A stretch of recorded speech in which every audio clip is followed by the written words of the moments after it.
Essa é outra falácia aplicada não diretamente ao ocasionalismo, mas ao ex-lex de Gordon Clark.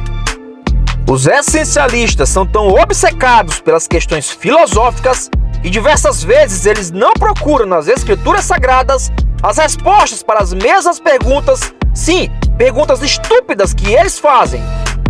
Como aqui eu defendo uma apologética pressuposicional, eu não poderia deixar de falar sobre o voluntarismo.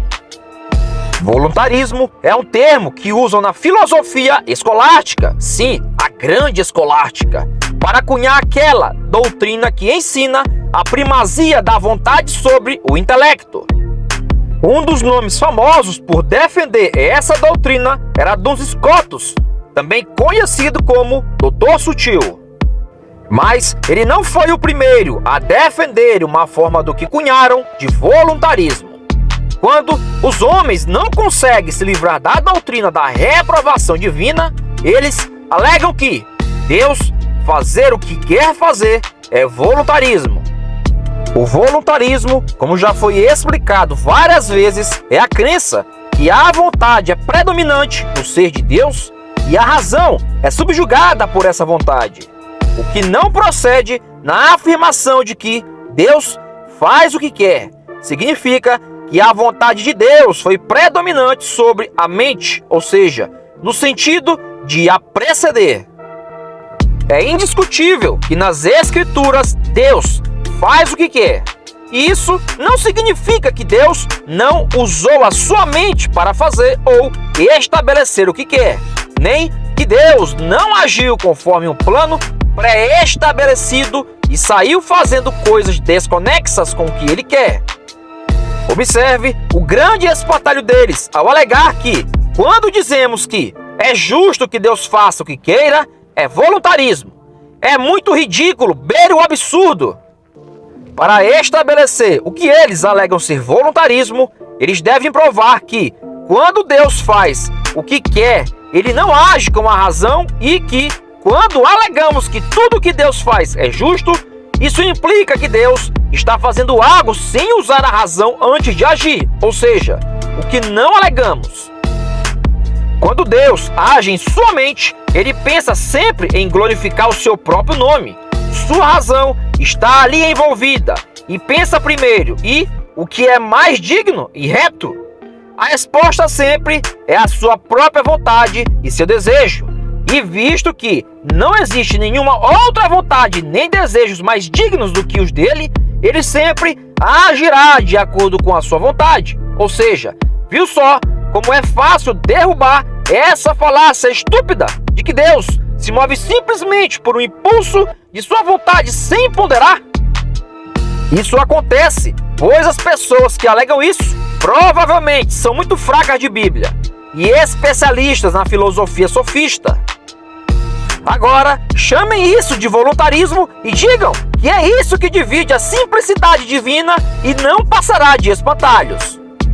Se os espantalhos de que a minha crença ou de qualquer calvinista que alega que tudo que Deus faz é justo porque ele faz, é voluntarismo, se fosse verdade que é injusto Deus planejar e agir de acordo com a sua vontade de fazer algo para glorificar seu próprio nome. O fato de Deus ter usado sua razão em primeira instância para glorificar o seu nome e para seu próprio deleite é vontade. Não significa que a sua razão está sujeita à sua razão. Deus pode julgar que nada é mais coerente do que glorificar a si mesmo e fazer as coisas de acordo com a sua própria vontade, pois não existe ninguém mais digno do que ele. Do contrário, vamos rasgar nossas Bíblias a parte que diz: nosso Deus está nos céus e faz tudo o que lhe agrada. Salmo 115, versículo 3. E aquele que faz todas as coisas conforme o conselho da sua vontade. Efésios capítulo 1, versículo 11. E por fim, aniquilaremos a eleição incondicional, visto que ele nos predestinou para ele, segundo o beneplácito da sua vontade, e caímos de volta ao arminianismo. Pois Deus deve ponderar primeiro em vez de fazer as coisas por sua própria vontade e por seu próprio prazer. E assim, perguntar a opinião do homem para agir e definir o que é justiça.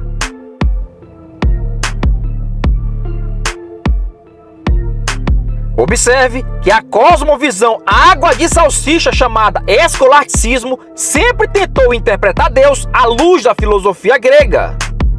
E observe que nem sempre ou quase nunca isso foi sadio.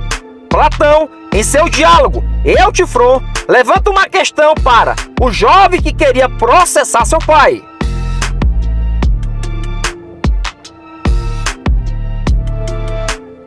No contexto, Sócrates havia perguntado a Eutifron se o que ele queria fazer era correto.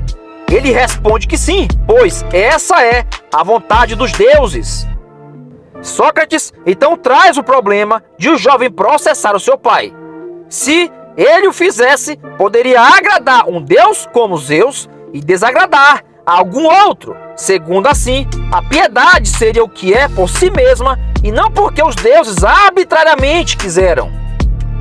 Esse dilema, se aplicado ao cristianismo, cai em um outro problema, pois divide o universal, ou seja, piedade, de Deus e cria uma piedade, ou seja, externa a ele. Assim, qualquer pessoa que usa esse falso dilema questiona seus atos ou o que ele é, ou seja, como vaso reprovado de Romanos. Assim, a justiça não seria mais algo que Deus deve nos elevar, porque sua palavra, mas simplesmente algo que pode ser julgado pelos parâmetros do homem caído.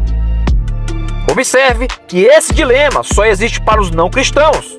No cristianismo, não há nenhum problema em dizer que o que é justo e bom é o que Deus diz e Deus faz. Usando as palavras de Vincent Young, o que é bom, ou seja, ética, depende do que é verdadeiro, ou seja, epistemologia, e do que é real, ou seja, metafísica. Agora, se as pessoas conseguem notar essa questão aqui, elas conseguem dominar todo o resto da conversação. Deixam de fazer perguntas desnecessárias e passam a dominar qualquer debate. Isso não pertence a mim, mas a todos os cristãos e à revelação divina. Quando vão assumir essa verdade, não pedirá mais ajuda de ninguém mais inteligente para te ajudar, pois a resposta é muito simples. É um argumento fatal, pois flui da própria Escritura. Isso se chama pressuposicionalismo. E então você deixará de perder tempo com hereges e ímpios e cortará a fortaleza demoníaca deles com a espada do Espírito. Basta que os cristãos abandonem seus pressupostos não bíblicos.